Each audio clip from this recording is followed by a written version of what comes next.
મારું નાનું શહેર છે મોડાસા. એમાં જો સિગ્નલ લાગી ગયા જે ભૂંડ ના આવે એના માટે જે દાળની વાડ કરવા માટે બધું સામાન ઘરેથી વહી લઈને આવી ગયા. ગુડ મોર્નિંગ મિત્રો, આપ સૌનું સ્વાગત છે આજના વ્લોગમાં. આજે છે શનિવાર અને લાઇટ નથી સવારનું. સવારે 6 થી 12 વાગ્યાનો વીજ કાપ છે. પણ વાદળછાયું વાતાવરણ છે અને પવન છે એટલે સારું લાગે છે. બીજું કે આપણે એક નવી આઈટમ લોન્ચ કરી છે. એટલે આપણે નથી કરી, મોટા ભાઈ રમેશભાઈ ખાતા હતા એટલે આપણને લાગ્યું કે ભાઈ ટ્રાય કરીએ.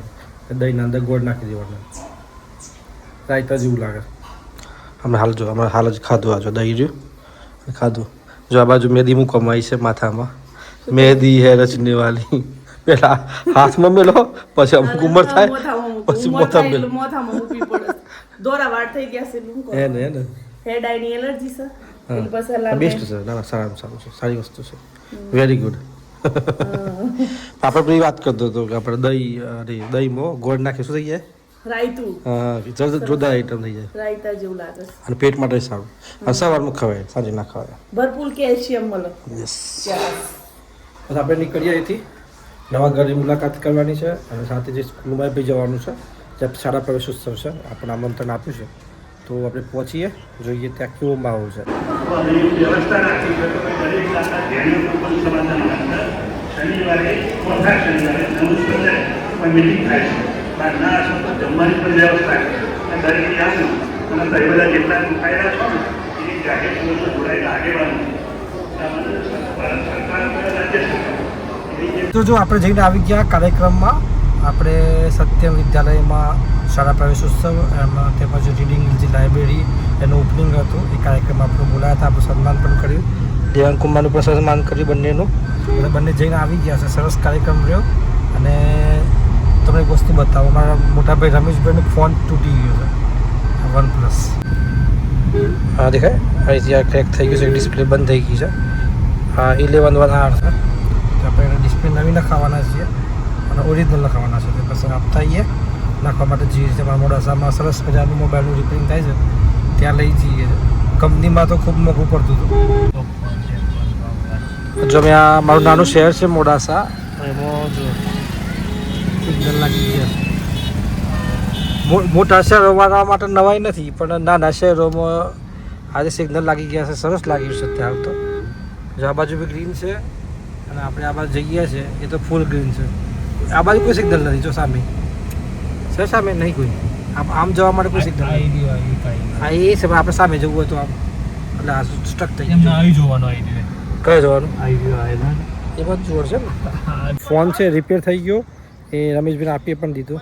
આ જો અત્યારે હાલ આ જાંબુ છે ને, તો બધા જાંબુ લેવા માટે અત્યારે કર્મી તો થેરી સુધી રહ્યા છે લઈ જવાનું. આવી રહ્યા જાંબુ, આવી રહ્યા.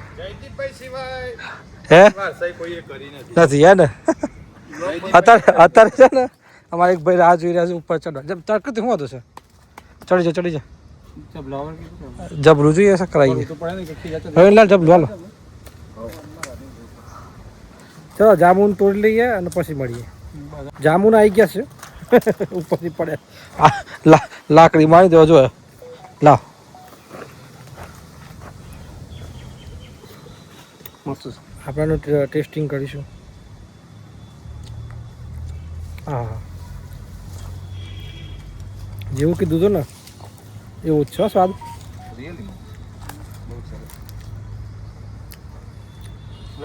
એમાં એવું છે ને, બજારમાં આવે છે ને કોમર્શિયલ આવશે, આ નેચરલી છે એના લીધે આ પ્રોડક્શન.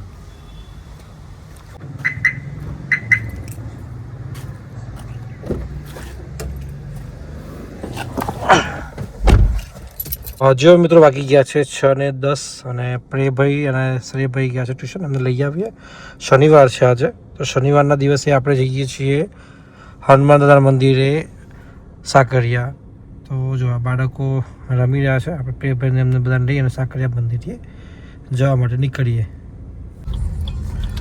બોલો બીડબંજન દાદાની જય. જો પહોંચી ગયા છીએ મંદિરે. સાંજનો ટાઈમ છે. સરસ મજાનો જોરદાર માહોલ છે દાદા દરબારનો.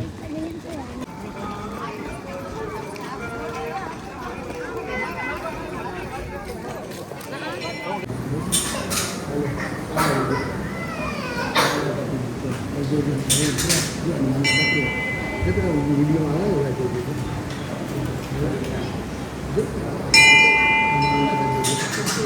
મિત્રો આપણે દર્શન કરી લીધા, સરસ. આપણે પણ દર્શન કરી લીધા હશે. આના પછી જે ખેતરોમાં ભૂંડના આતંકના કારણે ખેતરમાં જે તકલીફ પડે છે એનો સંકેતભાઈ ગયા હતા, એમના ખેતરમાં ભૂંડ આવી ગયા હતા એટલે આખું એ ભાગ ગયા હતા અને થોડો વ્લોગ બનાવ્યો છે, એ વ્લોગ અહીં મૂકી દઉં છું. જુઓ મિત્રો, છેલ્લા 2 દિવસથી વાતાવરણમાં પલટો જોવા મળી રહ્યો છે અને અમારું આ ખેતર છે અને મારા પેલા મોટા ભાઈ કીડભાઈ દવાનો છંટકાવ કરી રહ્યા છે.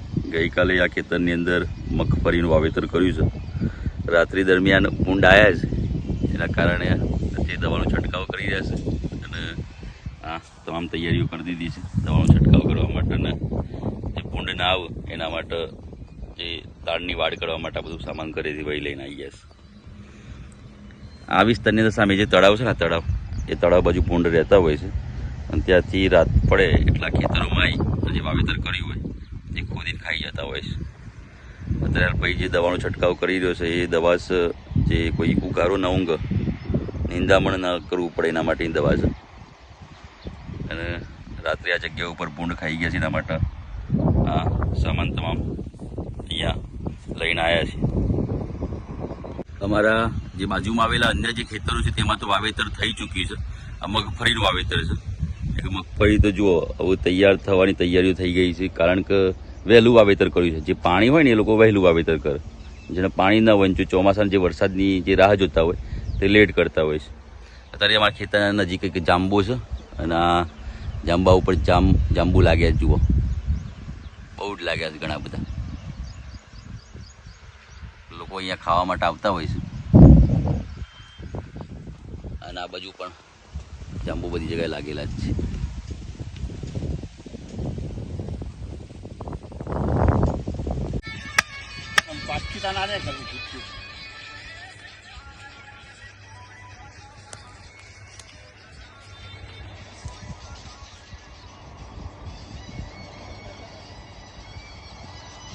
રીતે જે ખેતરની જે જગ્યાઓ છે, જે બોર્ડર છે, એ બોર્ડર ઉપર આ રીતે ખૂંટ લગાવવામાં આવતા હોય અને જે ખૂંટ લગાવ્યા પછી જે તાર વીંટવામાં આવતા હોય જેથી કરી ભૂંડ અંદર ના આવી શકે અને પાક બગાડી ન શકે તેના માટે હોય છે. અને આ જગ્યા ઉપર જો આ ભાઈને સામે જગ્યાએ ખૂંટ મારી રહ્યા છે અને પછી આની જ્યાં જ્યાં ખૂંટ માર્યા છે ત્યાં તાર લગાવવામાં આવશે કે જેથી કરીને ભૂંડ રાત્રિ દરમિયાન ખેતરમાં ન પ્રવેશી શકે અને પાક બગાડી ન શકે.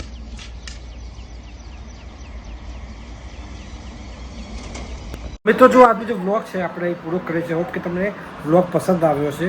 જે સંકેતભાઈએ જે વ્લોગનો હિસ્સો નાખ્યો છે, જે જંગલી જાનવરના કારણે ખેડૂતોને જે મગફળી છે એને નુકસાન જઈ રહ્યું છે, ખૂબ મુશ્કેલી આવી રહી છે, એ આખી મુશ્કેલી બતાવી છે. કેવી રીતે તાર લગાવવામાં આવી રહ્યા છે, આખી ફ્રેમ શું કહેવાય કે પ્રોટેક્શન કરવામાં આવી રહ્યું છે ખેતરોને. એટલે આ પ્રકારનું સ્થિતિ છે ખેડૂતો માટે, કારણ કે ખૂબ જ મહેનત કરવી પડે છે. છતાં પણ કેવું થાય કે અલગ અલગ કારણોથી ખેડૂત પરેશાન થતું હોય છે. તો આ પ્રકારનો વ્લોગ આપણે બનાવ્યો છે. હોપ કે તમને વ્લોગ પસંદ આવ્યો છે. આપ સૌનો ખૂબ ખૂબ આભાર વ્લોગ જોવા માટે. આપ સૌને રામ રામ, જય માતાજી.